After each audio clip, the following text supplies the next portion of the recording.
बिस्मिल्लाहिर्रहमानिर्रहीम। अस्सलाम वालेकुम। दो औरतें काजी इब्ने अबी लैला की अदालत में पहुंच गईं। ये अपने ज़माने के मशहूर व मारूफ काजी थे। काजी ने पूछा, तुम दोनों में से किसने बात पहले करनी है?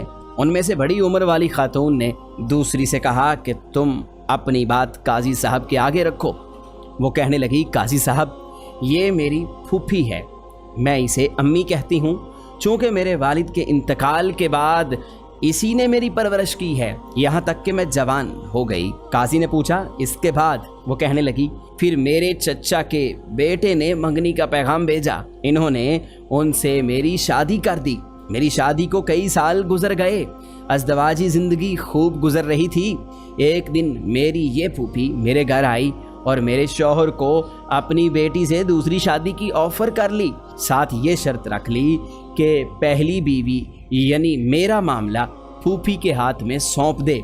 मेरे शौहर ने कंवारी दुशेज़ा से शादी के चक्कर में शर्त मान ली। मेरे शौहर की दूसरी शादी हुई। सुहाग रात को यही फूफी मेरे पास आई और कहने लगी कि तुम्हारे शौहर ने तुम्हारा मामला मेरे हाथ में दे दिया है, यानी मेरे सुपुर्द कर दिया है, लिहाजा मैं तेरे शौहर की वकालत करते हुए उसकी तरफ से तुझे तलाक देती हूँ। जज साहब, मेरी तलाक हो गई। कुछ अरसे बाद मेरी फूफी का शौहर सफ़र से थके हारे पहुँच गया। वो एक शायर और हुस्न परस्त इंसान था। मैं बन संवर के उसके आगे बैठ गई और उनसे कहा, क्या आप मुझसे शादी करेंगे?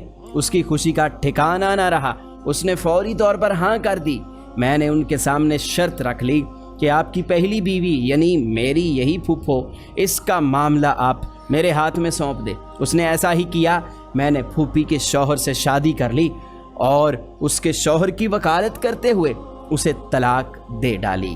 काजी हैरत से फिर वो कहने लगी, काजी साहब, कहानी अभी ख़त्म नहीं हुई।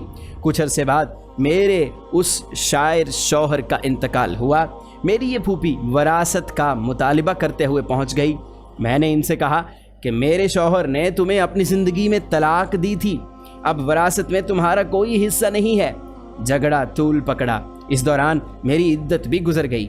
एक दिन मेरी ये फूफी अपनी बेटी और दामाद यानी मेरा साबका जो शौहर था उसको लेकर मेरे घर आई और वरासत के झगड़े में मेरे उसी साबिक शौहर को सालिस बना लिया। उसने मुझे कई सालों के बाद देखा था। मर्द अपनी पहली मोहब्बत नहीं भूलता।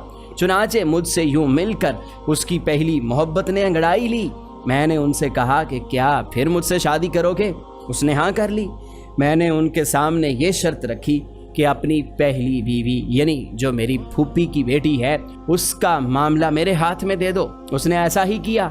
मैंने अपने साबिक शौहर से शादी कर ली और उसकी बीवी को शौहर की वकालत करते हुए तलाक दे दी। काजी इब्ने अबी लैला सर पकड़ कर बैठ गए। फिर पूछा कि इस केस में अब मसला क्या है? मेरी फूफी कहने लगी, काजी साहब, क्या ये हराम नहीं कि मैं और मेरी बेटी दोनों की ये लड़की तलाक करवा चुकी है, फिर मेरा शौहर और मेरी बेटी का शौहर भी ले उड़ी है। इसी पर बस नहीं, दोनों शौहरों की वरासत भी इसने अपने नाम कर ली है।